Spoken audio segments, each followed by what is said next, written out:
Do you want to start a podcast? Come on, I got lots to say. We're never in theaters anymore.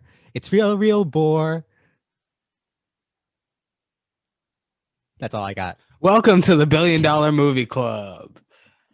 Yes, welcome to this week's episode of the $1 Billion Movie Club, the show where we look at movies and they made money and we fully understand why they made money.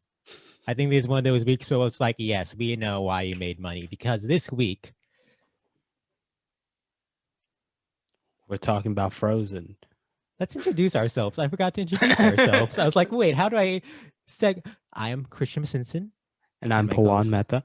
Pawan, do you feel a slight breeze coming in from the northerly western front? As if it's a little too cold, maybe under 32 degrees Fahrenheit? Almost as if the ground itself were frozen. Yes, today we're talking about the hit 2013 Disney. Can we say classic? I think it's officially a classic by now. Right? 7 years Sure. classic? Sure. Frozen. It is a movie that we saw. Yeah. It's Hold great. on. Here we go. Frozen, released on November 27th, 2013. Pawan, this came out on my birthday back in 2013. Did you see it on your birthday? I did not. Fun fact, months before it came out, I saw, Disney has a movie coming on my birthday. Oh, it has princesses on it. That sucks. And later I would find out that I love this movie. We'll go on with a budget of $150 million. Its opening weekend was it grossed $67.4 million at the box office. It was the highest Thanksgiving debut at the time, as well as the highest Walt Disney animation debut. However, it opened at number 2 at the box office. And what was number 1, Miss Simpson? The Hunger Games: Catching Fire was in its second weekend and still making a shit ton of money. But not Don't $1 billion. Worry. No. Don't worry. Frozen would go on to be number 1 at the box office in its second weekend, as well as its 6th weekend. Now you may ask, that's a large gap. What movie came out in between during Frozen's 3rd and 5th weekends? Pawan, do you remember a little song I sang on the podcast? The Hobbit? Yes, turns out they didn't need my song because people remembered Desolation of Smaug enough because it was number 1 for 3 weekends. Oh, wow. Wait, the second one? Yes, Desolation of Smaug. Right. Don't worry, though. Frozen eventually crosses $1 billion. The official date is March 3rd, 2014. The film would go on to gross $400 million domestically and $1.28 billion worldwide. Now, Pawan, I would like to throw in this very odd thing that it says next, this little asterisk. Mm-hmm. Okay, I lost the asterisk. Here it is. It's next to its box office. Box Office Mojo stopped updating its main total for Frozen in August 2014 while it was still in release. The total listed here incorporates subsequent earnings in Japan, Nigeria, Spain, the United Kingdom, and Germany up to the end of 2015, but omits earnings in Turkey, Iceland, Brazil, and Australia in 2016, which amount to a few $100,000. The total is rounded to $1 million to compensate for the numerical inaccuracy. This thing would never die. So they said, fuck it. Just round it up. That's how much money it made. Made a lot. At the time, it was the 19th highest grossing film domestically and 5th worldwide. It currently sits at number 39 domestically and 16 worldwide. You're going to say something? I cut you off. I remember that winter 20... What year did this come out? 2013. I remember that winter 2014 where it was huge snow everywhere. And I was like, you know what? This movie has been in theaters so long. I want to see it. And then at a certain point, it was still in theaters, but they also released the on-demand version for cable. Yeah. So like while it was still in theaters, I saw it at home for like not $20. See, I did not see this in theaters. Perhaps I watched this at home. We don't know. There is not any illegal doings here. Ooh. Was that perhaps the last film I may or may not have did some doings to watch? Perhaps. My family enjoyed that film. I think it was the first movie that we actually rented on demand. I don't think I've ever done that yet, actually. No, I've done that now that movies don't come out in theaters. That's a sad truth. Pawan, what happens in this movie? So we got these two kids. One of them's got the mice. Got that ice. The mice? Is this Cinderella now? She's got that ice. She accidentally does the ice on the other sister. And I ain't talking jewelry. What? It's slang, like I got the ice, like, crystals and shit. I was unaware, but go on. So like they erase the sister's memory to preserve her health, and now they're separated, but they come together on the coronation day. But then she's like, "Oh no, my ice is too much for y'all to handle," and she leaves. And the other one goes after her, and then she gets her. Now, well done with that summary, except for the fact that I don't think it's accurate. Oh. Hannah doesn't get Elsa. They're both brought back to the kingdom. Oh, yeah. Right? Yeah. Well, like, she goes after her. She's like, "No, I ain't coming back."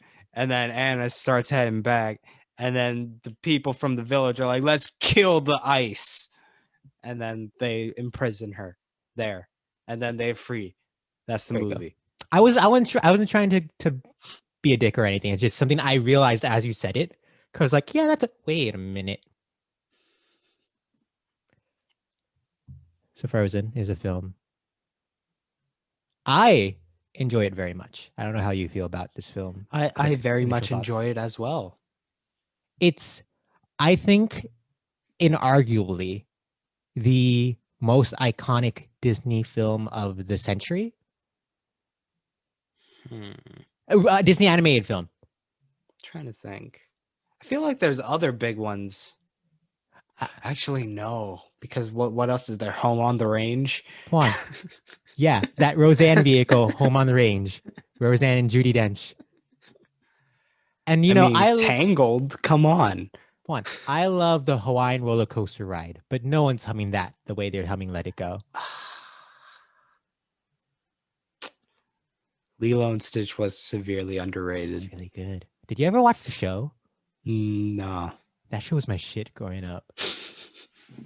And they do like crossovers with like Kim Possible and then like Recess. It's like, why? I have so many questions now. So did like the kids from Recess just take a vacation trip to Hawaii? They had a field trip to Hawaii, and the teacher was like just staying in the hotel, and they run into Lilo and Stitch, and they help Stitch find one of his cousins. They let these like third graders just go to a different state, without parent supervision. Yeah, there were. It was 4 shows. It was that Kim Possible, and I think like American Dragon. Jake Long and else. Those 2 shows kind of make sense because they're at least like in high school, so like you could see them going on a trip to a different state. I know this is a podcast about the movie Frozen, but I'm looking up about Lilo and Stitch the series now. Now I have questions. We apologize to interrupt your regularly scheduled program. Let's see how many crossovers this had.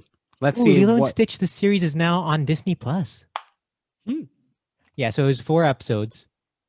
American Dragon, Jake Long, then Proud Family, Kim Possible, and then the kids from Recess. Okay, 3 of those make sense.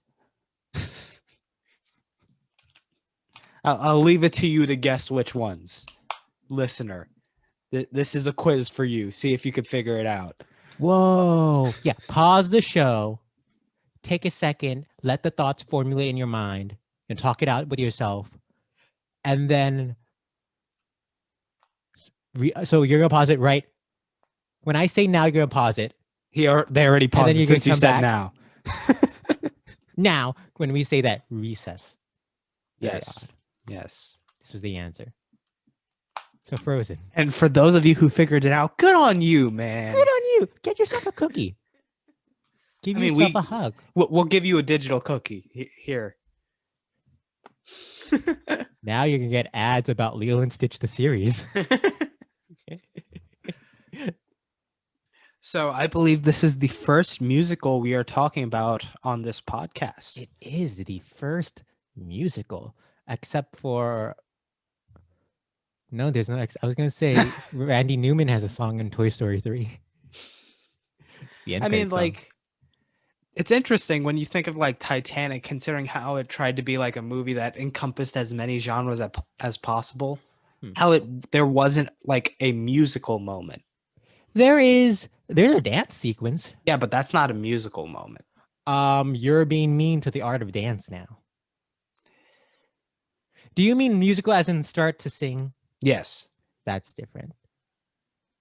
But music is such an important element to Titanic already. Yeah. My Heart Will Go On, the dance sequence, when the band's standing there playing as the boat sinks. Nobody puts Baby in the corner. Juan, have you watched Titanic? Or did you just fake your way through that podcast? Maybe. I have a confession to make. I have not seen a single one of these movies. Wow. Incredible. Is this why you had that inaccuracy in the Frozen synopsis? Because you didn't watch it? I do want to point out, directed by Chris Buck and Jennifer Lee. They co-directed it. Jennifer Lee, the first female director to direct a Walt Disney animation film, and the first female director to cross $1 billion with one of their films. I believe the only, which is a sad thing. But she's done it with Frozen. She wrote this movie. It's a delight. You know, one aspect of this movie I wasn't expecting to love as much, considering the stuff that has come out since. Olaf. Olaf is hysterical. Olaf is he's sprinkled in very well. Yeah. When we think of this movie, I think a lot of people's first reaction is to groan in disgust because of how oversaturated we were with Frozen. And really, it never felt like it died. But going back, it's like, whoa, Olaf is adorable. He is a child experiencing everything for the first time. He's not in the first half of the movie. It takes a while to introduce him. Yeah. He reminds me of Timon and Pumbaa. In one character? Well, I always think of Timon and Pumbaa being this presence throughout the entire film.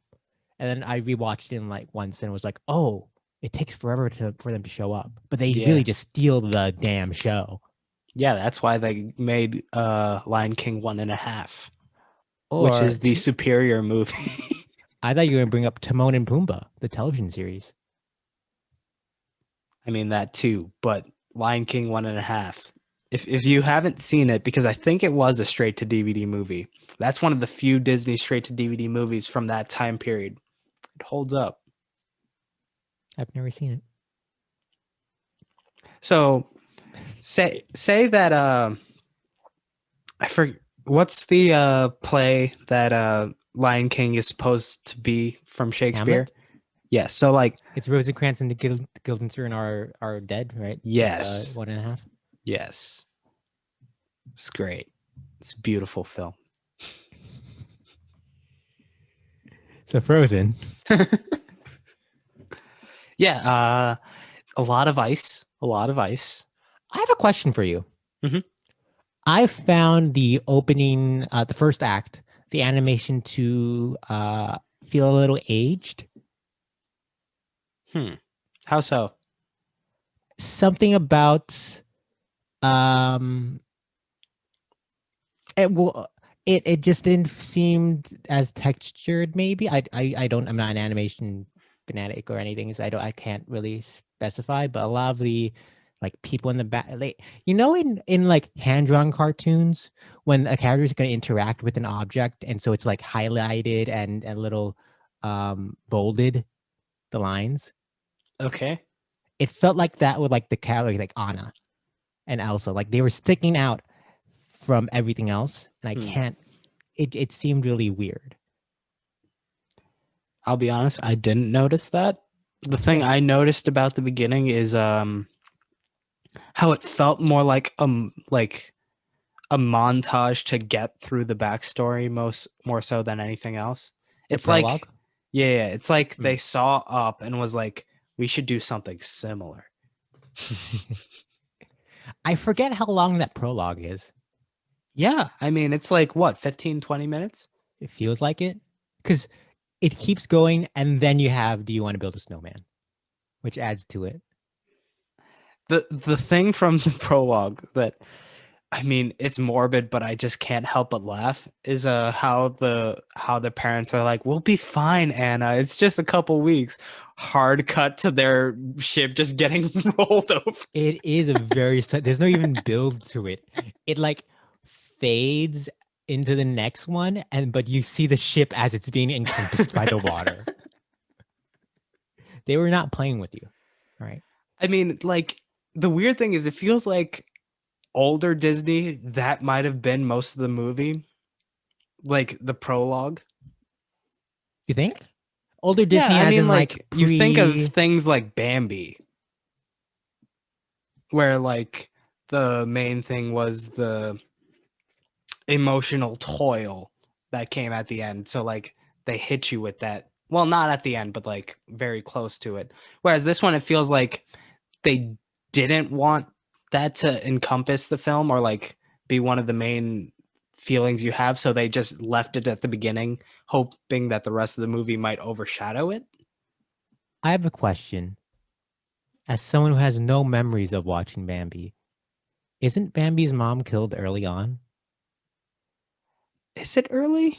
I thought it was I've like middle towards like the end When was the last time you watched Bambi? a while ago. Oh, it's 70 minutes. So it's very short. So who knows? But yeah, it feels like that was a very much abridged thing that might not have been the case before. Hmm. Hmm. Different sensibilities of the animation studio. I think that's a little bit of virtue of the art form maturing.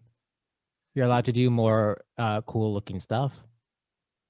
More extravagant, ambitious stuff.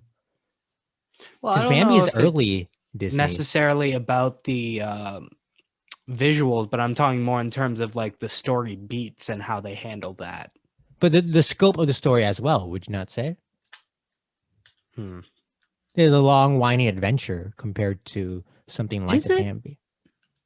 You get the climbing of the snow. You get the mountains. You get the chased by the wolves. The one It's really element good. of this movie that I felt was kind of underdeveloped for the first half is the kingdom. Yes, it does feel very generic, but I think that's because they run away from it. That they don't want to take too much time. There's a But like lot you also assume. in terms of like the the prologue, you don't really get a sense of these people as leaders of a country. Do they? Is it not? I never thought of them as leaders of a country. I literally just thought it was just them and that surrounding area. I I mean, don't know how large Arendelle is. hmm. Like the town, I thought was what they were the kings and queens of. I mean, even so, you don't really get much of a sense of them being leaders of a town either. Does this not? So I think of First Time in Forever, right? Mhm. And it's this wonderful sequence when Anna is describing like the perfect day that's going to happen and how everything's going to line up. And I love the moments when she jumps in front of the portrait and she fits inside of these story of the book images that she wants to be a part of. And this film very much challenges the idea of that storybook ending and the Mhm. fairy tales. And so I think it plays with those tropes early on that they don't need to develop the sense of royalty ruling the kingdom, because you get that you have that idea because of the what we've seen before from Disney and their princesses. Huh. Okay, I see where you're coming from, but like the main demographic for this movie is children. So you can't really assume that they've seen all the other movies. You also can't assume that children are paying that deeply into development of characters. Fair enough. Children go, "Oh, it's a princess." Yeah, you sing. Yeah, that's another element that I find interesting, how in this one they actually make her queen. Because like most of the other Disney princesses, they're princesses. So you don't really have to focus too much on duties to the kingdom they're in charge of or anything like that, because they're just the princess. Yeah.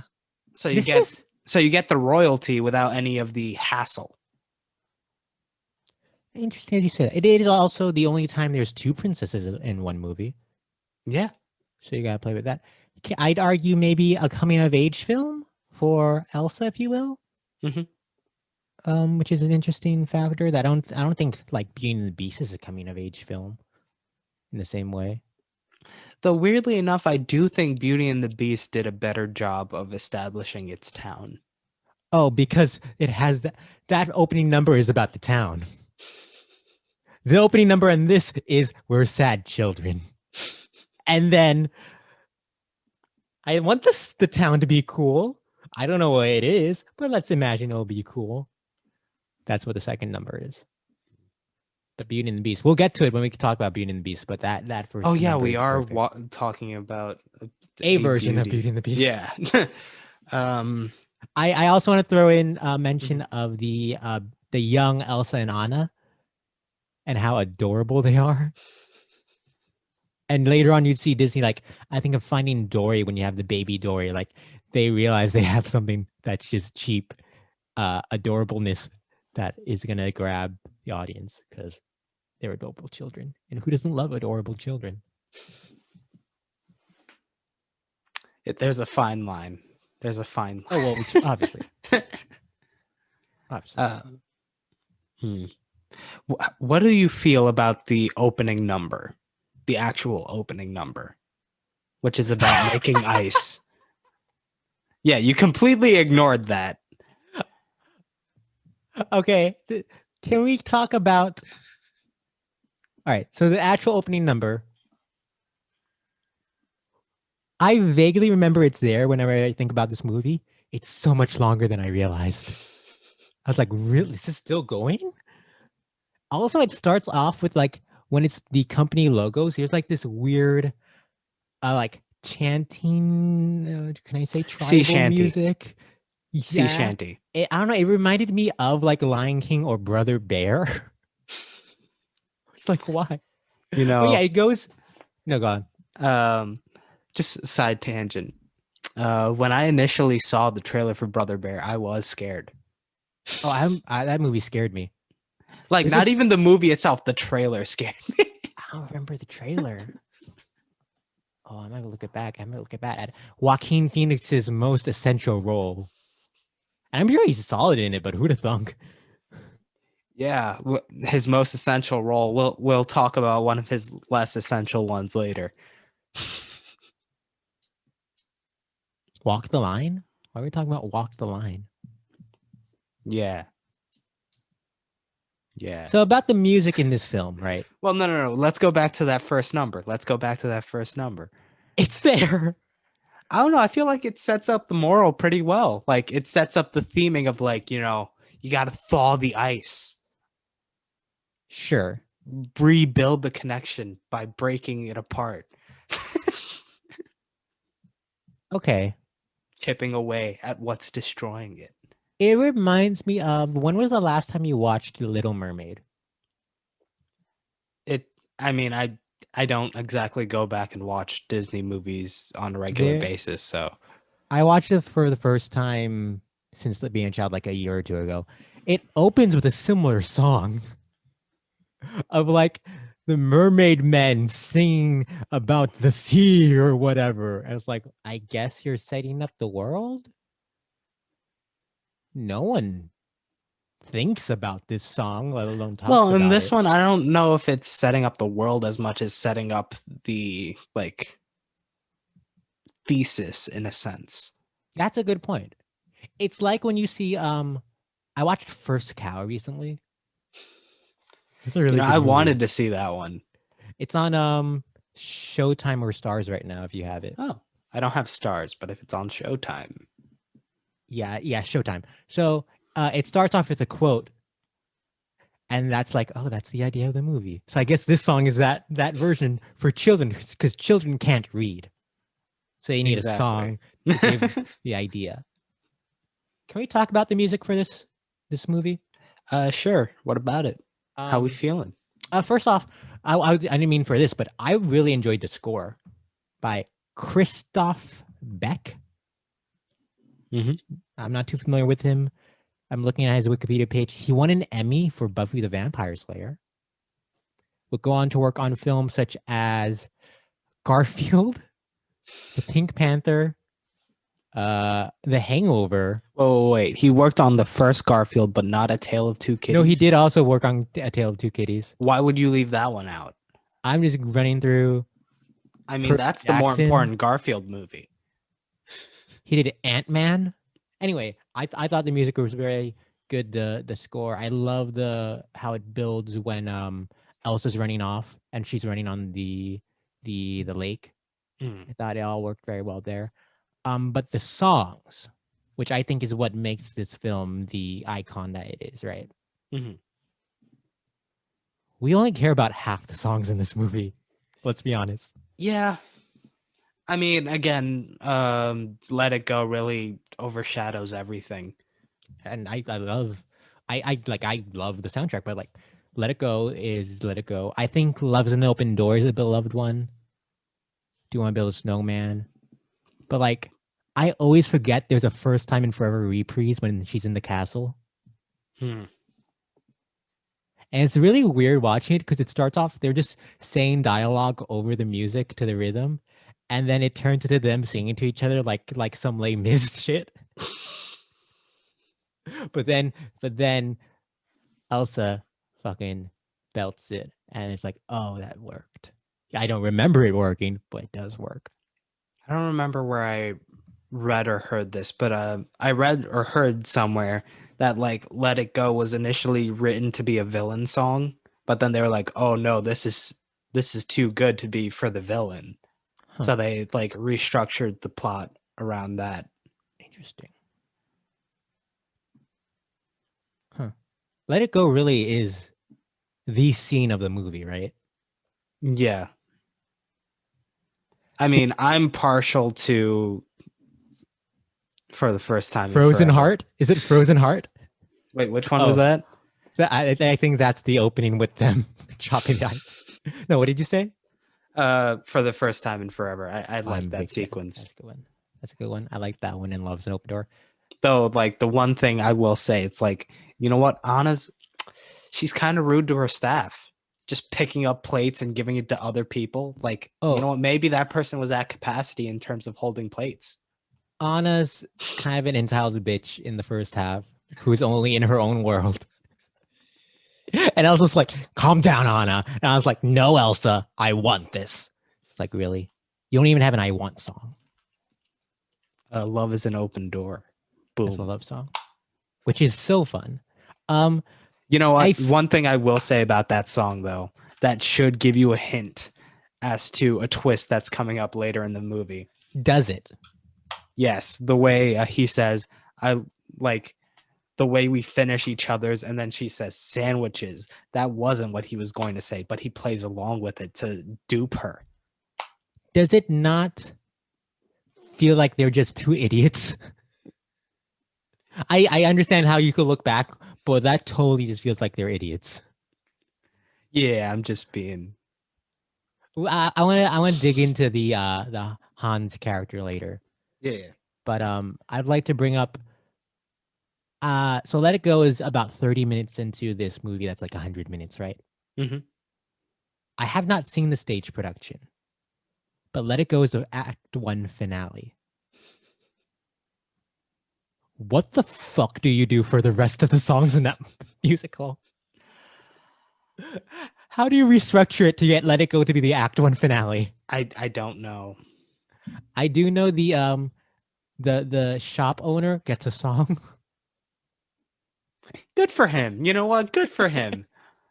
I think he comes back in Frozen 2, right? For a quick I second. haven't seen Frozen 2. All right. Well, you will. You will. Okay, damn.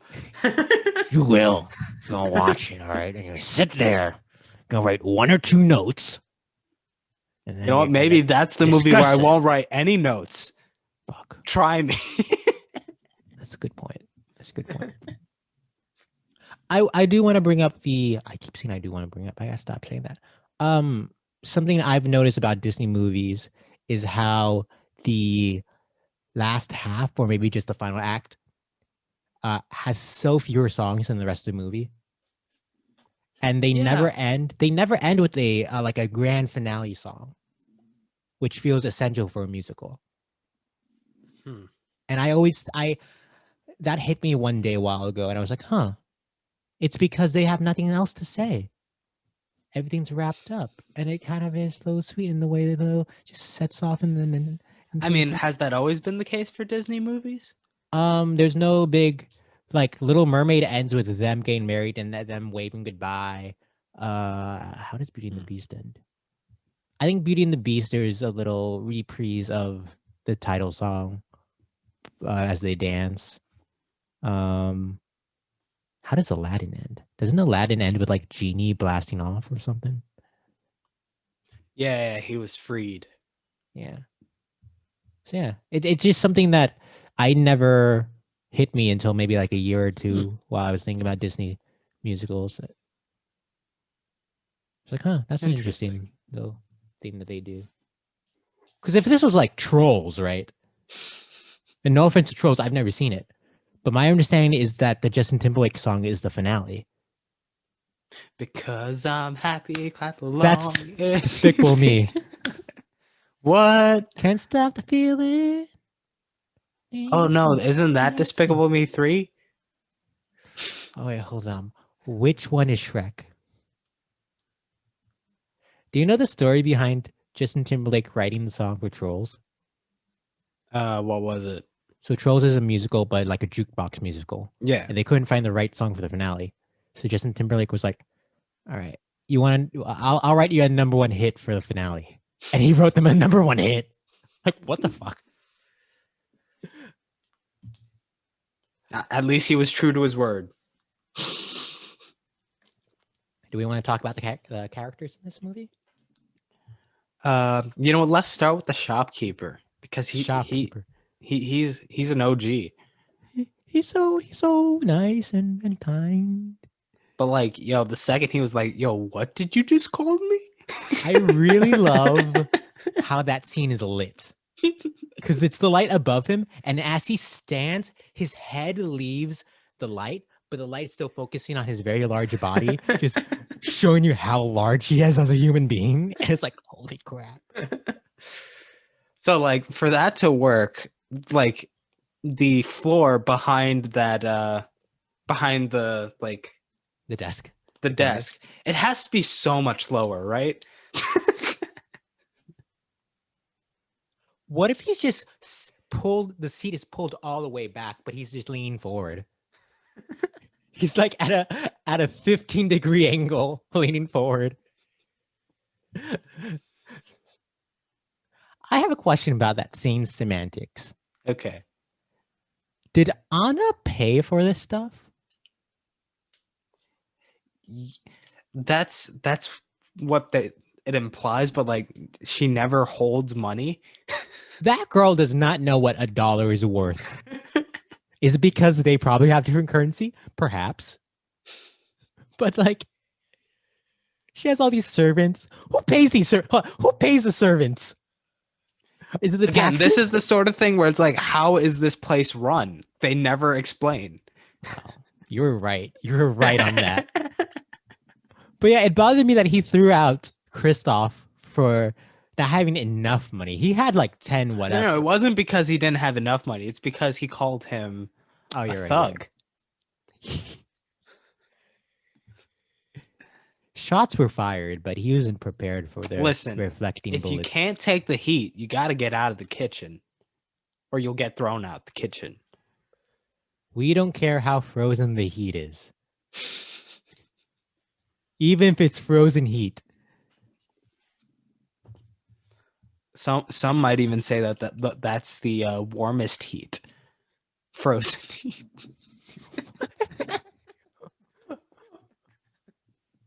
Okay. You know how like the blue part of the flame is like the hottest? And like what's the color of ice in this movie? You're right. You're right. It's blue. I love the colors in this movie. Specifically, I mentioned earlier, I thought the first act, the animation was a little weird. Mhm. When we hit the let it go number, that's when shit goes crazy. Because she does her powers, and it beautifully, the musicality of the animation goes and blends well with the song. But like the detail, snowflakes and fragments of all her powers, the way that as she builds the castle, it like kind of this reflective sheen, how it bounces off, and you get 10 billion different shades of blue. Who knew there were this many types of blue juxtaposed with like the darkness of night, and then you get the glow of day as she struts forward. Like that sequence is incredible. But then you get the scene of when Anna and Kristoff meet Olaf, and there's all these icicles hanging down and the light shining off of them. It's like, oh, this is a pretty movie. It's a pretty movie. And we forget how pretty it is because the song's so good. One thing I would like to say about Let It Go is that it's weird that it's also played as the first song during the credits, considering what the point of the song was. Like the song is about her rejecting her kingdom and like embracing the sort of freedom and isolation. Is it not? Well, on a literal story level, yes. But as a character song, it's about embracing yourself and self-love in a way, is it not? So the reason why I bring this up is because in the credits, you could tell they skip a couple lines. Oh, I think they changed words in the end credit song. Demi Yeah. Lovato did not sing the same words that Idina Menzel sang. So it's like you could tell they were trying to make it fit. Well, I think that's just a pop version of it. There's always a pop version of a Disney song at the end of the movie. They would later do it again for Frozen 2. Sure, but like it feels like also in this sense that the lines that were cut were more related to that part of the story. In a literal sense? Yes, I think so. I'm gonna look up this Demi Lovato version to see what the new lyrics are. But like the thing is, you could tell there's like parts where they just cut out the lyrics and just let the music hang. Where like in the original version, obviously there were lyrics, but like maybe that wouldn't fit with the ending. So they were like, let's just ignore that part and then move on to the next part. I want to listen to this now. I never wanted to listen to this version before, but now I do. Yeah, out of curiosity. In this, she says, standing frozen in the life I've chosen, you won't find me. The past is all behind me, buried in the snow. That definitely isn't in the ending. No, that's weird. Huh. It's odd. It's odd. It's odd these days. Now let's talk about Olaf. Let's talk about Olaf again. Josh So, Gad like, in a star-making turn. What I really love about this is how it highlights the connection between Elsa and Anna. before like they even meet up again, because his existence at that point makes you realize that Elsa hasn't forgotten about those events either, and they were dear to her the same way that they were held dear for Anna. Sure. And like because he's kind of like a MacGuffin in that sense, they don't really explain anything to him, which is why it's so funny whenever he asks questions. What do you mean? Because he's a MacGuffin, they don't explain anything to him. Like you get the sense that like they don't tell him anything because they don't think it's important at points. No, that might be a stretch. Is it not just because he's like a child? You don't like, answer every. No. But the thing is, like, he was asking plot questions, which usually like movies wouldn't do with a character that just comes in midway through the plot. The idea being that they explained it to them somewhere off camera, but that's not the case with this one. That's a good point. It's interesting. And you're saying you liked that? Yes, because I understood. It fit in that context. Olaf gets the best lines. Yeah, like when Kristoff says, "I have a thick skull," and then Olaf's like, "I don't have a skull or bones." I have that line. I have the. It's so random because it's them walking, traveling to get to Elsa, and then it cuts to later on in the travels. But right before it cuts, Olaf walks into this icicle and goes, "Oh look, I've been impaled." Oh, Olaf is wonderful. Wait. Did I have a thing I wanted to ask? I did not have a thing I wanted to ask. I thought I had more about Olaf I wanted to say. The in summer scene stands out just visually because it's so different. You know, that was also a fun song. So fun. Like that moment where he happens upon the puddle, but like doesn't. A happy snowman. It very much felt like So the music was done by the husband and wife team of Robert Lopez and Kristen Anderson Lopez. They also worked on the Winnie the Pooh movie before this. Robert Lopez. You know the EGOT? Mm-hmm. Not only did he get the EGOT, he did it twice. He's gotten all 4 awards at least twice. He did Frozen. Him and Chris Anderson Lopez would go on to do Remember Me from Coco. He has 2 Emmys for the Wonder Pets. Hell yeah. He has 2 Grammys from Frozen, 1 Grammy from the Book of Mormon, and his Tonys are for Avenue Q and the Book of Mormon. And there's this kind of off-kilter subversion that he likes to do with the lyrics that you see a lot in like an Avenue Q and a Book of Mormon that you get in that moment of Happy Snowman, because you know it's gonna be puddle, but then it's like a quick turn out of nowhere. So yeah, I just wanted to bring up those 2. They're wonderful. I love the colors in that scene as well, because the green and the reds and the oranges are so vibrant in a way you don't get to when everything's covered in snow and sad and cold. There was dancing birds in that scene with little hats I never noticed before. It's adorable. One thing I do find fascinating about Olaf's character is how he is fascinated with this thing that can kill him. Are we not all fascinated with death? Like he's unaware of it. Yes. He's fascinated with the unknown. And the thing that I find interesting is that he cheats it at the end. He's cheating death. Get ready for Frozen 2. Oh no. They did kind of just like shoo it in this one. It was like, oh, I guess I'm melting now. And I was like, no, I'm gonna make you a cloud.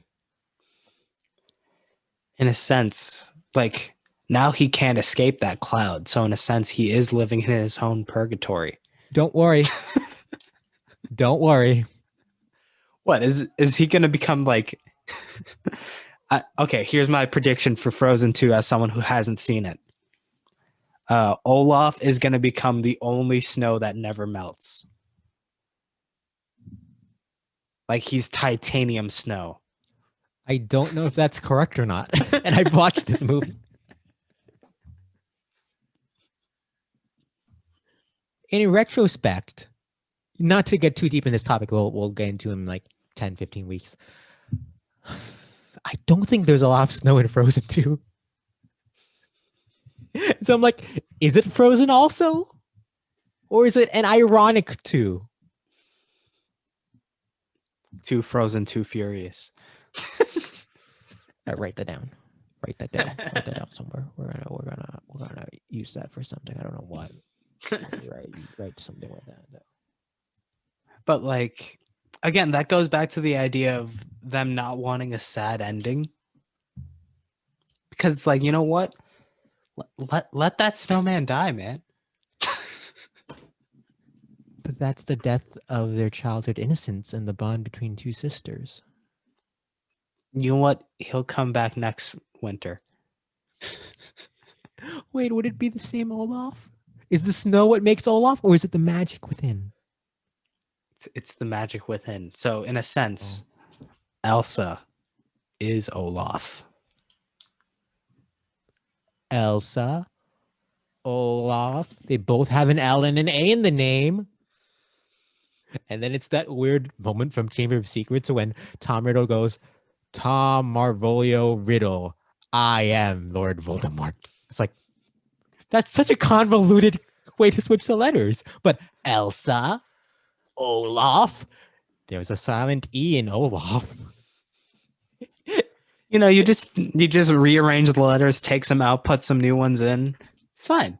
You take off that bottom line of the E, so the E becomes an F. The S curves inside out to make the S an O. Well, it's like a diac. It's really odd. I don't know if this imagery is working on the podcast. Can the audience see the images that we are creating in the head?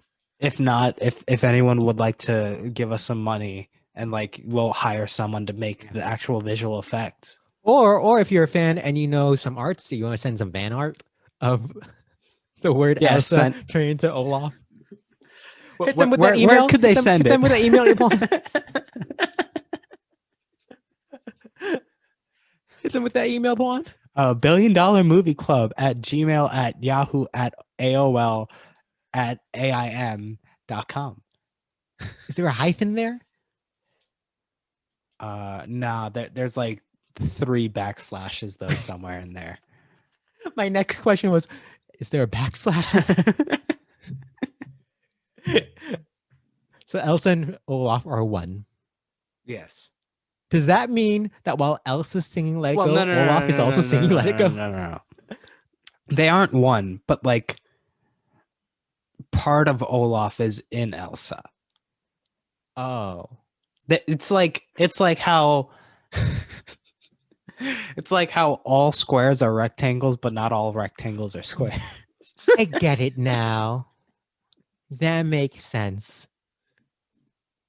This is what we do on this show. We come to these scientific conclusions.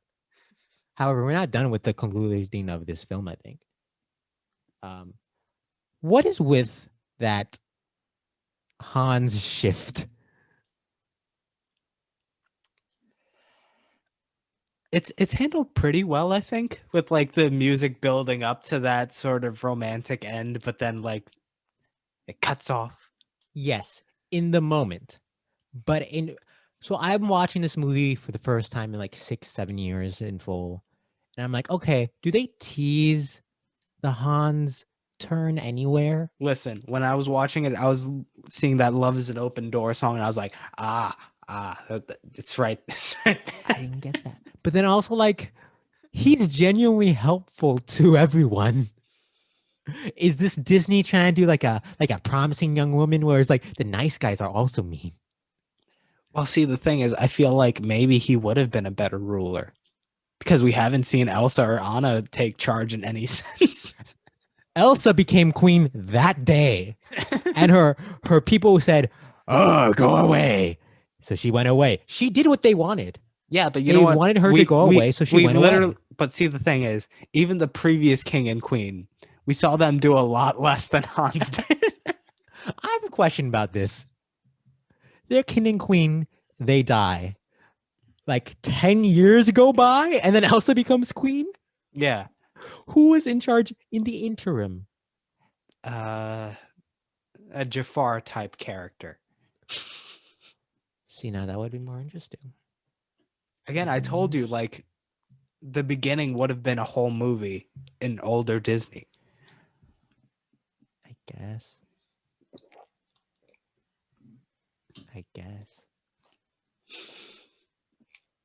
I like how Olaf didn't realize Kristoff's name and called him Sven for like half of the movie. Again, that goes back to the thing where like no one like fills him in, and like how that works in this movie as opposed to most others. That joke should not make me laugh as much as it does with each subsequent Sub-Zero, each Sub-Zero use of the joke. Sub-Zero, like frozen, like cold. Whoa. Ooh. Whoa. Look at us making the references to not heat. Yeah, because we don't care about that 1995 Michael Mann, Robert De Niro. You know what? Now I'm going to have to fact check you on movie? that. I think it's 95 or 96. It's 95. You got it right. Yeah. Pacino, right? Yeah. No. Who is it? Oh, wait. Yes, it's Pacino and De Niro. Okay. For a second, I saw Val Kilmer before one of the other two names. So I was like, wait, Val Kilmer's one of the leads in that one? Okay. I think he's like third or fourth lead.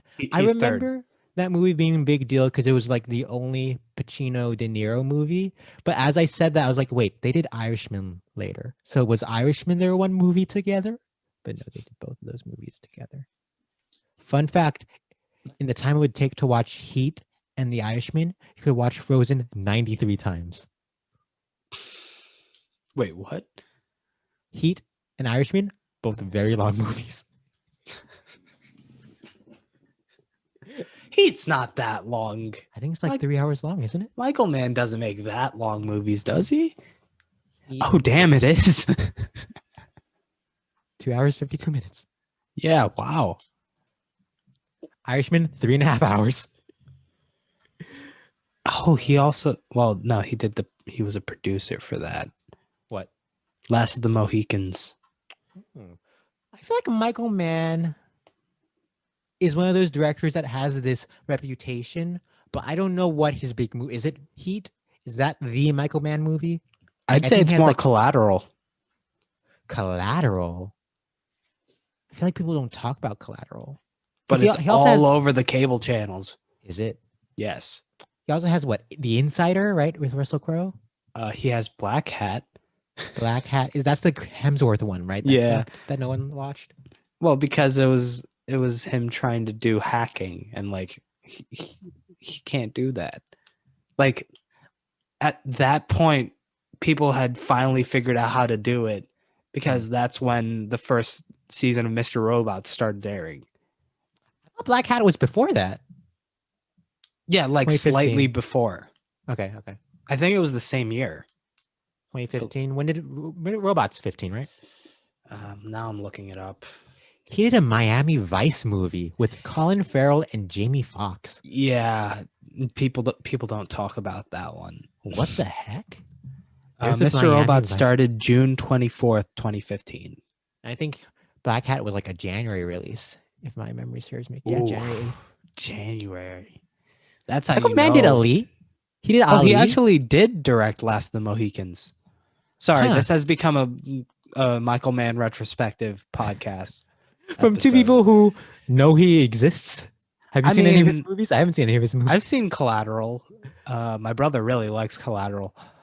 That's the one with Will Smith and the spirits coming to talk to him, right? No. That's what Jamie Foxx and Tom Cruise. I know. Collateral Beauty is the one I was talking about in jest. Oh, right. I forgot about I hoped that. you were going to pick up on that, and you didn't. Maybe you'll see that in an upcoming episode. Who knows? Whoa! We'll see what happens. I'll be honest, as I slowly started watching more and more Keira Knightley movies, there's a part of me like, fuck, am I going to watch Collateral Beauty? Am I going to make myself do this? It has a good cast. It has a great cast. I don't know why they attached themselves to that movie. Who directed that movie? Collateral Beauty. David Frankel, written by Alan Loeb. I don't know either of these names. Oh, the dude did Devil Wears Prada and Marley and Me. That's reasonable. Do you know what the twist of Collateral Beauty is? Yeah, they actually are the spirits, right? No. Isn't it like his daughter died? Oh, wasn't like his daughter died and it's Naomi Harris now or something? So the people at his company hired. You know what? Just in case we do an episode on it, I'm not going to spoil it. But leave a comment below if you want an episode on Collateral Beauty. It is so ridiculous that people thought that this would.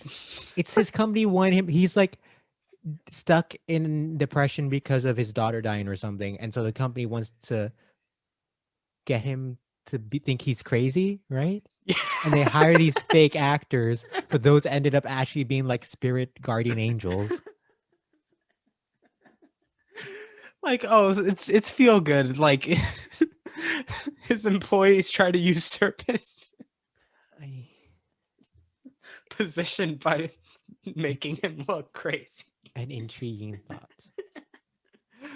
So back to Frozen. I hope you enjoyed the Michael Mann Collateral Beauty Hour. Do we have anything else to say? Sven's fun.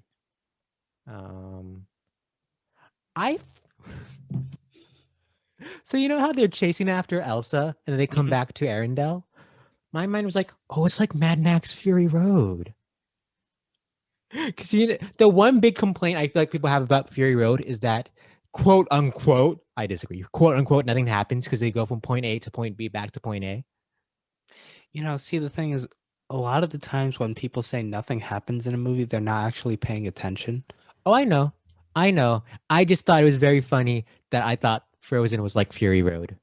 And I like to think that George Miller, you know, he made Happy Feet. He's a fan of the animation. I like to think that he kept up with Frozen. It was like, oh, I like this. Let me take the script that I've been working on for a decade but still haven't made, and let's tweak it to be like Frozen. You know, another great example of people missing the point is the play Waiting for Godot. Because everyone's like, oh, it's just two people waiting twice. Or it's like, no. You missed the point. There's so much more that happens if you just look a little bit deeper. There's so many actions in that play. It's as if it's not about the destination, but rather the journey one takes. Some may say it's the climb. You know, there's always going to be another mountain. And I'm always going to want to make it move, you know. I don't remember what the next line was. I was going to keep going, but I can't tell if I told this story on the podcast, or I feel like I must have mentioned it to you. But when I think of that song, I think of was it Parkland, the shooting in the school in Florida? What? Why? Hold on. So they had the kids from that school did like an event to like raise awareness or something in DC, and they had Miley Cyrus performing The Climb in this event. While this event was going on, I was in a Popeyes and it was on TV. And I'm sitting there eating my fried chicken, watching Miley Cyrus sing the song and like getting on the verge of tears because I'm moved by the hope that these kids in Miley Cyrus have given me as I consume my fried chicken skin. As I devour on this dead animal. I go, oh, yeah, that's what I think of when I think of the climb. You know, I had a cousin who was like working on his master's. Mhm. Didn't like Hannah Montana or anything, but like one of the 5 songs he had on his iPhone was The Climb. Well, obviously that's not Hannah Montana. That's Miley Cyrus. All right, what do you think? They're the same person? You think they're the same person? You know what? That show was ahead of its time in how like we're all living this double life. This facade. It was an indictment on the social media age before social media was a thing. I mean, of course, it wasn't as pointed as the anime Serial Experiments Lane, but I digress. Did you say the name of a show? I did, yes. Yeah, just to do that little mic drop. Just gonna drop that name. Well, that's a show that's more deliberately about how it's very much a mood piece about living a double life online as opposed to in reality, and in a sense creating those 2 versions of yourself. I'm intrigued.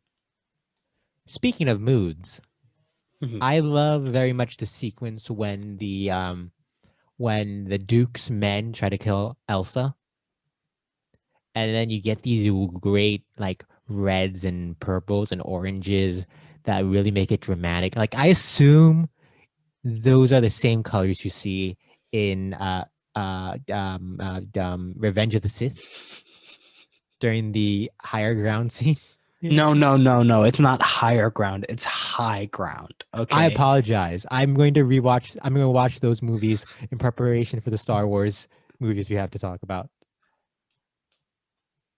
I'm trying to think, was there a high ground moment in this movie now? Um, when he goes to kill her, I don't know what a high ground moment is. I just assumed. I'll be honest. There's a moment where they're hanging off a cliff. That's a very high ground. I figured it out, but I'll bring it up later. Oh, I love the little joke in this movie when they're being chased by the wolves and they Mhm. jump and the sled falls down and then Kristoff looks down and the sled just bursts into fires. The flames are randomly. Well, because you know it's made of wood. They had that torch on it. Yeah. Was there a Maybe torch on some it? gunpowder in there somewhere. Oh, you know you need gunpowder when you're digging for ice. They never explain any of the magic. Now, don't worry. It kind of feels incidental in this movie. Don't worry. They attempt to in the second one. But there's this one line in the prologue when the parents take Anna to the trolls. And then the head troll goes, where is it? The head troll goes, I have the line. It's something along this line of, oh, was she born with it or was she cursed? So I'm like, hold on. There's curses. Curses and other people have these powers? I just got another stupid idea for later. Save it for later. But then we come back to the trolls who for some reason take like 10 minutes to reveal themselves for a weird joke. Oh yeah, that song too. It's fun. I don't need it. And I don't think they really do anything. They don't. Except like true love. They tell them that true love is needed, I guess. You know what? Speaking of which, that's one thing I got to give props to this movie for. Oh, I did want to bring this up. Go on. You very rarely see media or movies, TV, books, whatever, that focus on non-romantic love. Yeah, it's very nice. It's very nice to see that. And I mean, this movie doesn't really focus on it, but it is the pivotal moment. Doesn't focus on the sisterly love, the bond that forces Anna to chase after Elsa the entire time. I guess. But like I it think feels that's like the text is more focused on the romantic relationships that Anna has more as a red herring.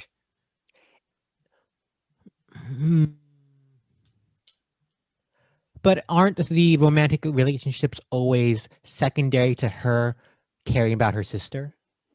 She doesn't just Okay, yeah. go to get married with Hans. She asks for her sister's blessing at first, and then feels betrayed when her sister doesn't agree with her, and then all the pent up anger about them growing apart comes out, and then you know. Fair enough. I think that's one of the wonderful things about the recent Disney movies is even the quote unquote Disney movies of Frozen and Moana, they don't get a love interest at the end because they don't need one. They don't need no man. Can you do the snap like that? What do you And mean? not physically, I mean like societally. Can you do that snap? What do you mean? I don't know. That felt weird. Do it again. It worked. We'll find out. Leave a comment below. Listen, all right. Oh, was that James Corden on your screen? James, big fan. But yeah, I love that Frozen, they're not married at the end. Even Frozen, what was I gonna say? Moana, she doesn't get a man. She's just friends with The Rock. Zootopia, she doesn't get a dude. So Wreck-It Ralph the way has no you romantic just said relationship. that she's friends with The Rock, I forgot that Dwayne The Rock Johnson was in that movie, and I thought it was a reference to like other troll characters. They also have troll characters in Moana. Have you not seen Moana? I have not. That's probably my favorite. That and Wreck-It Ralph are my two favorites of this new era of Disney. And we're not going to get a chance to talk about Moana, but visually, that movie's all on water, and the things they do with water is just mwah. I'll be honest. Movies and like shows like that are very much stuck in one background don't really call to me that much. Were you not a fan of All Is Lost? What is that? 2013, I think. Robert Redford is like lost at sea, and it's just him on a raft the entire movie. I never got to watch it, but it's like Castaway without the island or Wilson, I guess. I saw Waterworld. Yeah, but that's the world. It's in the title. The water is the world. Yeah, and that was boring. I don't want water. I've never watched Waterworld. I did very briefly play this kid in high school. He had his Virtual Boy with him, and I played Waterworld on the Virtual Boy. Wait, you knew someone with a Virtual Boy in school? Yes, you knew the people I hung out with. Yeah, but like the Virtual Boy. One of them brought a Virtual Boy in one day. Wow. I was like, You knew- whoa. Like people in like grade school had Virtual Boys. High school. I thought that's a okay. You thought? Oh no, That makes did I misspeak? complete. I said no, high school. No, when you're in grade school, you're not old enough to use a Virtual Boy. It's going to destroy your eyes. That makes complete sense because you hung out with nerds who were like, Final Destination, no items. That's the only way to play Smash. Fuck off. Jigglypuff is the greatest. It's like, wow, they just threw in these other elements like items and diverse and dynamic maps for no reason. But I digress. Again, the true love being the sisterly sisterly bond is a beautiful shift to the Disney template. I think is very nice. Yes. Oh, and the blizzard at the end. That blizzard and them walk. It looked great. I don't know. I am a simple man who doesn't know how things work, right? Mhm. But it's reported that I think let me look at the actual number because it's ridiculous. Tangled. So the film Tangled, released in 2010, right? Mhm. I don't know if you know this, one of the most expensive movies ever made. Tangled had a budget of $260 million. Wow. A lot of it went into figuring out how Rapunzel's hair worked, is my understanding. This film, $150 million. It felt like a lot of the money may have went towards the snow. Yeah. Because whenever the snow was on, I was like, oh, yes, this is incredible to look at. This powder. You know, I want to ingest it. You know, I like a little that snow. You know, that powder. For those who are only listening and just heard those sounds and don't know what it is, it's Simpson's nostrils. Yeah. Mm-hmm. Ah. Let's go. That's me channeling another 2013 film, The Wolf of Wall Street. I'm surprised that one didn't make $1 billion, considering how much people talk about it. Well, you know, Wolf of Wall Street, 3 hours long, so half as many showings as Frozen, and so you can't sell as many tickets when there's fewer showings. Of course, that's the only reason. Have anything else you want to say about this? I really like this movie. Yeah. I enjoyed this movie a lot too. Hopefully, Frozen 2 doesn't ruin it. I don't. Spoiler alert! I don't think Frozen 2 is terrible. I think it's a mess, but I don't think it's terrible. I think you could enjoy it if you know that brain. Just tap it twice, turn off. You know what? I don't like when people say that though. Oh well, I apologize for Frozen 2 then. Because like that's just it's like when people say that about the Transformers movies. It's like no. I enjoy how stupid it is with my brain on. Thank you very much. Juan, I have an important question for you. Go ahead. So, 2 Transformer movies made $1 billion worldwide. Yes. Yes. However, neither of them holds the title of highest-grossing domestic Transformer movie. That goes to Revenge of the Fallen. Which film made more money domestically, Revenge of the Fallen or Frozen? I'm gonna guess Revenge of the Fallen. Yep. Listen. That movie has the iconic line where John Turturro says, Is it? "I am standing beneath the enemy's testicles." How can you not give that movie more money in America? Truck balls, Missins. It really, you know what's more American than sisterly love? Truck balls. Truck nuts. Oh, well, that is the end of that part of our discussion, right? I believe. Yeah. Now, great movie. Mm-hmm. It's not a perfect piece of cinema. No. Nothing's ever so, perfect. Miss Simpson.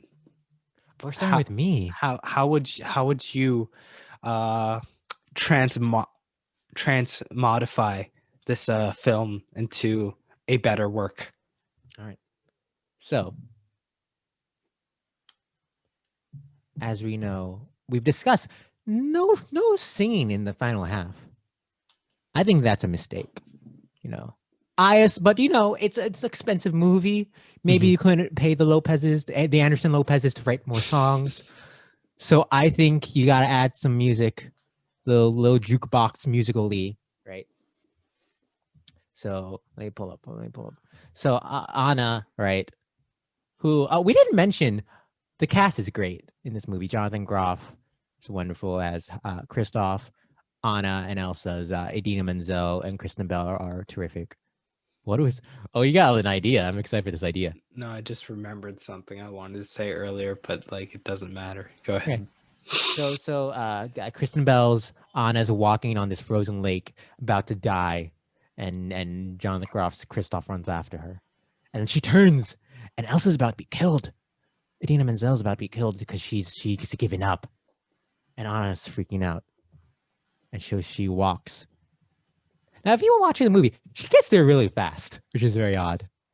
But I think what should happen, right, is this sort of inner monologue. Kristen Bell is going to be singing, but you're not going to see Anna's mouth moving. She's too sick and tired to and almost dead to move her mouth. And instead, can you hear my cousin yelling in the living room I as heard it for a second. Hold on. He's like playing video games with his friends. So it's interesting if you can hear that. Let me keep talking to drown out. So Elsa is going to be, no, Anna is going to be, give me 1 second. See, this is the issue with recording in shared spaces. It's something you gotta work with. It's like, listen, we're not billionaires, all right? I don't know if you have any assumptions that we are, but like we have to share some spaces. Wait, Pawan, are you not Bruno Mars? I thought you were Bruno Mars and I am Travis McCoy. Oh, right, that song. So yes, back to. But like even in that song, he said he wanted to be one, not that he was one. That's a fair point. So Anna is walking across, sad, and in her mind, Kristen Bell is singing these words, Dolly Parton's iconic words. If I should stay, I would only be in your way. So I'll go, but I know I'll think of you every step of the way. And then as Anna reaches out to catch the sword, you hear Kristen Bell going, and I will always love you. And the sword slowly comes down as she sings that first chorus. And as Kristen Bell ends the last "you," the sword smacks into the hand, collides. That's the sound of a sword hitting ice. Yes. And then the song stops. And Elsa turns around, like, oh my God, Anna saved me. And then I don't know what happens to Hans. I guess he dies somehow. Hans just disappears. And then Elsa's sad that her sister's dead. And so she's crying on and holding onto the body. You know, it's that thing of when people are sad and their foreheads are connected. They like lay their forehead on each other. Wait, they do show what happened to Hans. No, I don't know. So they're not showing what happens to Hans in this version. So their heads are collided, and as they're leaning, it starts off Menzel also an inner monologue singing, but then she starts singing bittersweet memories. This is all I'm taking with me. So goodbye, please don't cry. You both know I'm not what you need. And then she sings the chorus once more, right? And as the saxophone solo begins, the power of her love melts Anna. It's a slow melt. And as she melts, you hear, that's the power of love. As Kristoff and Olaf are watching, singing the power of love from Huey Lewis and the big band was Huey Lewis. Hold on. And the News. Lewis and the News. So they were singing that as the saxophone solo from I Will Always Love You plays. And then they're very happy. And then during the end, the saxophone solo also continues after she melts, and then it's a montage showing how they are better off. Mm-hmm. And then as they're about to skate, the two sisters sing the final chorus of I Will Always Love You as that key changes. You know that key change? It's changing and they're belting. It's a beautiful ending. Like gears grinding. It's changing. Mm-hmm. It's morphing. Mm-hmm. And that's how you improve this movie. By giving it that finale it needs. A mashup of I Will Always Love You and the power of love. You know what? That's pretty good. That's pretty good. Thank you. Do you have any ideas? Maybe you could fix something. So one idea I have is, we talked about how we really like that line from Olaf where he says, I don't have a skull or bones. Great line. I want him to expand on that and explain how he doesn't have other aspects of human anatomy. It's like, I don't have blood. I don't have a heart. I don't. I have a question. Yes. Is this tossed in a different body part each, like 3 minutes later in the movie and then 8 minutes, or is it one long monologue in that moment? It's one long monologue where he's coming to terms with his own existence. Wow. Wow. Yes. Yes. So like you, I think that there's not enough songs at the end. And like, one thing that this movie desperately is missing, a good villain song. Oh, that's a great idea. So like I'd put one like right after he admits that he doesn't love her. Is this an original song, or are you also jukebox musicaling it and throwing in a popular song? I got a terrible idea that like definitely could not work in this context because like it's not Disney friendly. Go ahead. So there's a Chris Brown line. Holy crap, this took a turn. Where he says, "Gave her the dick, but I'm not in love." And he's singing this line to Anna? Or is he just reciting it? Like spoken word. Yeah, but like he'd switch around. It's like, you want me to, but I'm not in love. For the uninitiated, can you tell the name of the song so they can look it up later? Jeez, I don't even remember. Let me look it up. Give me a sec. What an interesting... Would Chris Brown get a thank you, a special thanks? Wow. Oh, right. It's from the DJ Khaled song, How Many Times? So DJ Khaled is also now involved in this production. Huh.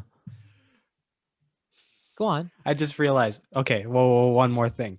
Since we're on this tangent, we could also make that the main theme song of this movie, because the main line of that song is, "How many times I gotta tell that ass to come over?"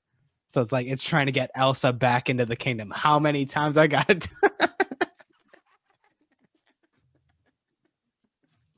Okay. How else would you improve this movie?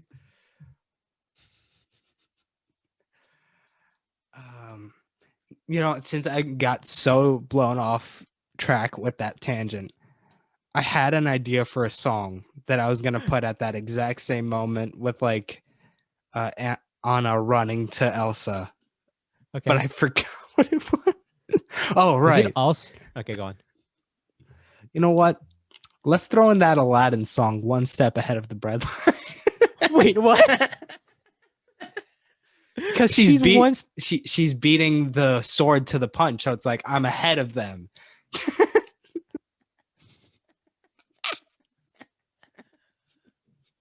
don't know if you know what that song's about. You know what? They could switch it around the way they switch around. Let it go like for the the lyrics end. Go on. So like, I brought up earlier that moment where they were like, "We'll be fine, Anna," and then like the ship. I'd like some voiceover during that narration during the ship moment from the parents.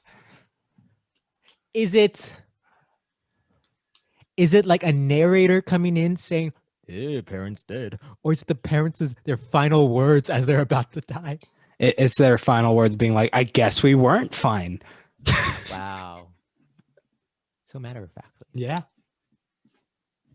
I feel like I had other things. Oh, right. The thing I meant to bring up but didn't is that Anna really loves sandwiches. Do you not love a good sandwich? But like, there's just like one moment towards the end of the movie where she has like this huge sandwich and is just like going to town at it. I'm like, okay, you know what? Like, there's not enough. We need more sandwich love. Like, there's the setup, and then like over an hour later, there's the punchline. You gotta set the reminder somewhere in the middle. Do you have an idea, or can we workshop this idea right now? Let's workshop it a little bit. So I'm thinking she enters the shop, right? Mhm. And he's like, oh, it's over there in the winter section. She looks at the winter section. She's like, all right, cool, thanks. And as she walks, she turns and sees shelves of sandwiches. And there's a good 5-minute contemplation scene of Anna looking 5 between minutes. the Okay, winter section and the sandwiches, trying to figure out, does she get what she needs or what she wants? Oh, is this like that Big Bang Theory episode where Sheldon's entire dilemma for the episode was getting a PS4 or an Xbox One? Sure. Sure. So we'll take the dialogue from that episode line for line, that whole 22-minute episode, throw it in the shop scene. Damn, are we trying to turn this into Heat? On that note, when you're talking about the ship crashing, right? You know, Frozen, ship crashing, ice. What other film involves ship crashings and ice? Titanic. Is there a world where we take the entire second half of Titanic, rework it, and throw it into Frozen's prologue? You know what? That needs to be its own song. Wait, the entire hour and a half, second half of Titanic is a song? Like the way that the prologue of this movie like summarizes like long moments that would like take a while with dialogue in a song. We'll do that with the second half of Titanic and have that be that part where they show the ship going. Now, you do realize them dying happens during a song of Do You Want to Build a Snowman? So is it a song within a song? Yes. Oh, that's not a hat on a hat at all. A song. Listen, it's okay. Because there's like the way this movie exists currently, they just throw away the parents like they don't matter.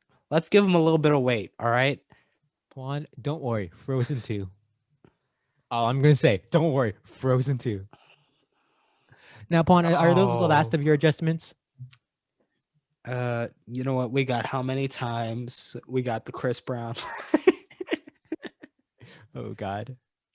We got one step ahead of the breath. Oh, and the bread line because she loves sandwiches.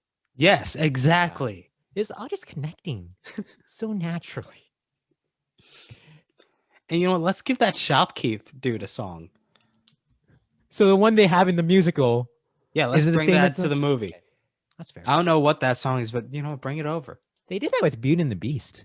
There's a song that's only in the Broadway. I think it was cut in the original movie. They put in the musical, and then like on the DVD release, they throw it in the movie. You know, they did something similar with the original release of The Lion King. They threw in an extra song sung by Zazu. Whoa! Wait. Hold on. Are you serious? Zazu's the bird, right? Yes. Yes.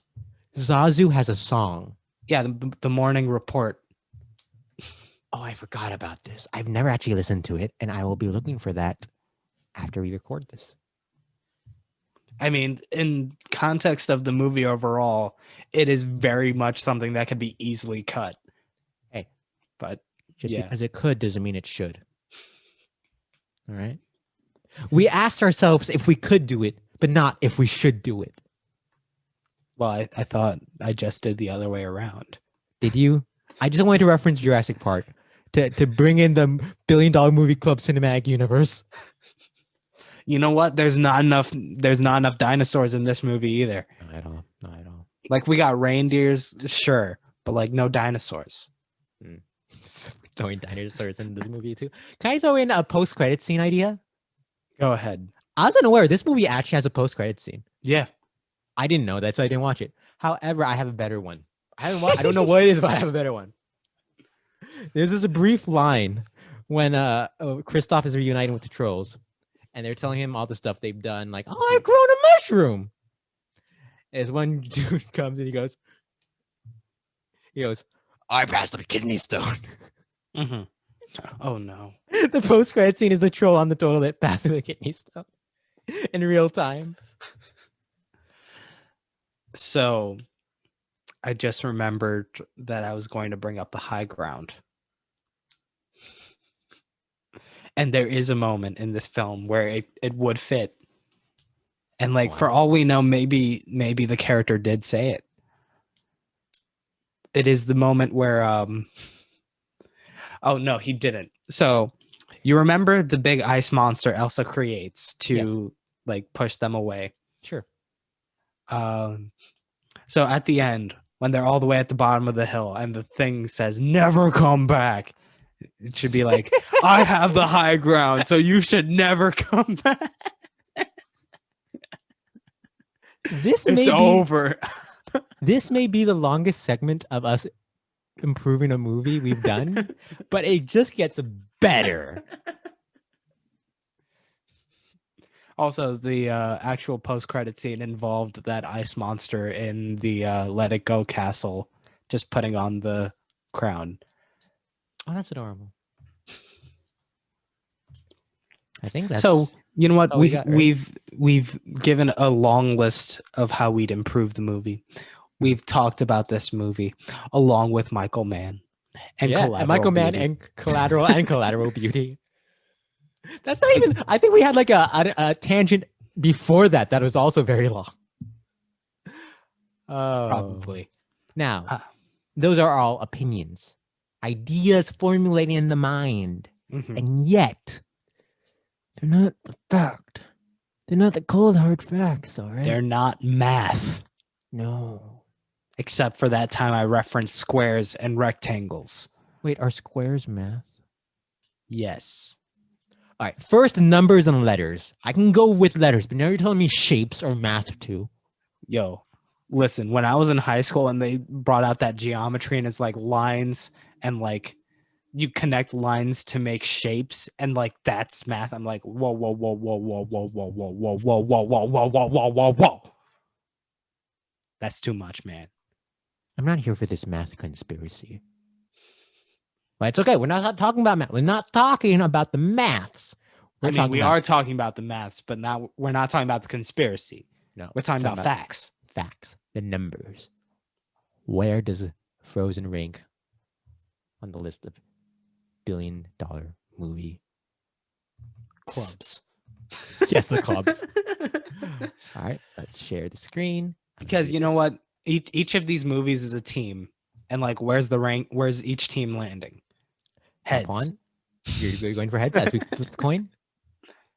Pawan, I would like you to knock to make the coin flip.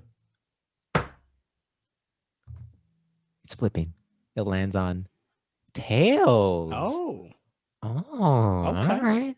Okay. Last week's film was Jurassic Park. Yes, it was. It was. All right, Pawan, time for the questions. Since Jurassic Park is sandwiched, I think you still have to say Jurassic. I think you still have to ask about Jurassic Park. Do you like this film better or worse than Jurassic Park? I like this better than Jurassic Park. Do you like this film better or worse than Titanic?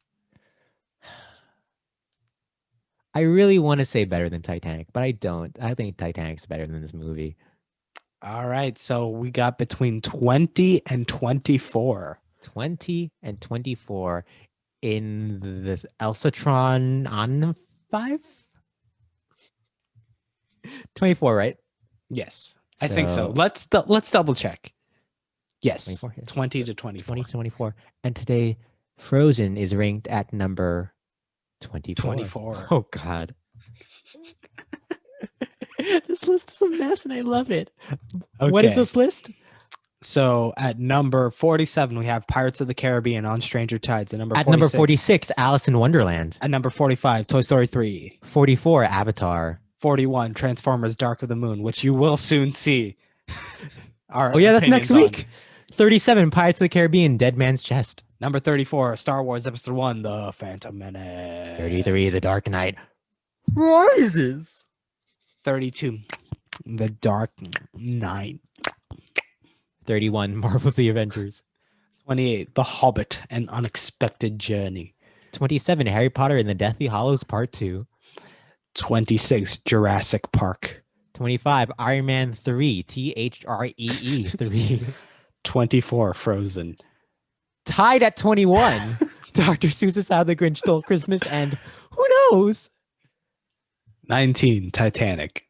Number 3, Lord of the Rings: Return of the King. 1, Skyfall.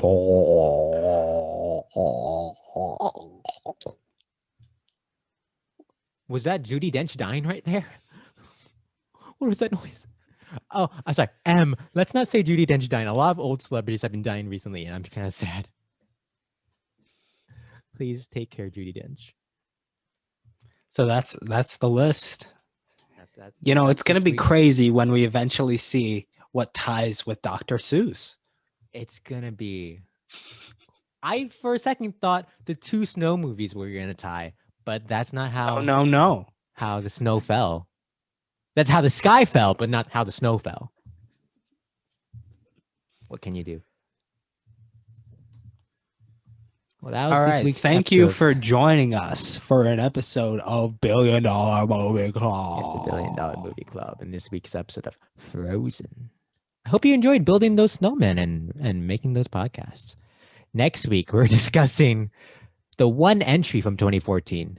Truly, the only entry. You would think it has to be a very special movie if it's the only entry of that year. I mean, it's got robot dinosaurs. Robot dinosaurs. It's Transformers: Age of Extinction. I believe it's currently on Hulu? Or FX Movies. Hold on. No, it's not currently on Hulu. Where the frick? We'll figure it out. You'll figure out, because who knows when you're watching this or listening to this. Yeah, Maybe it's it is part of FX Movies, so you gotta. Okay. I think we have that with cable. We'll figure it out. But it's not. It's edited for television. So. Oh my God, I can't. We'll discuss it. But that was this week's episode of the $1 Billion Movie Class. Thank you for joining us for today's lesson of the $1 Billion Movie Class. Study up for next week's test. We're dropping a pop quiz tomorrow at 3:30. A pop quiz. Let's get ready for that. Shout outs to Max Lismaki, as always, for the wonderful art. Shout outs to, we didn't talk enough about them. Idina Menzel, Kristen Bell really carried this movie with their wonderful voices. Shout out to the parents. The parents. They were there. And then they weren't for most of it. Sometimes. Oh, I thought you meant the parents of the kids who brought them to the movies. You meant the parents in the movie. I see. Yeah. Shout outs to John Travolta. I hope you finally learned how to say Idina Menzel. Wait, what? When she performed the song at the Oscars, mm-hmm. and he said, "Sing Let It Go," Adele Dazeem. What? You don't remember this? This was a huge thing. I don't. He said, "Sing Let It Go," Adele Dazeem. Listen, sometimes reading is hard. All right. He said so confidently, though. Reading is hard. It's fascinating to watch that clip. As if John Travolta wasn't enough of an enigma. I mean, he's no Russell Crowe. No. Today is What was? That was me doing his Les Mis. That's what I thought. I feel bad for Russell Crowe and Les Mis. I was watching, there's this clip of them rehearsing for their Oscar performance, and everyone's just looking at Russell Crowe as he's behind on the music and off tempo. I was like, oh, Russell Crowe. He tried his best. You didn't realize what you were signing up for. So join us next week for Transformers: Age of Extinction. And catch up on the episode that's been in the vault this entire time. But yeah, we're going to release both Transformer episodes. See you then. See you then. Oh, I've been impaled.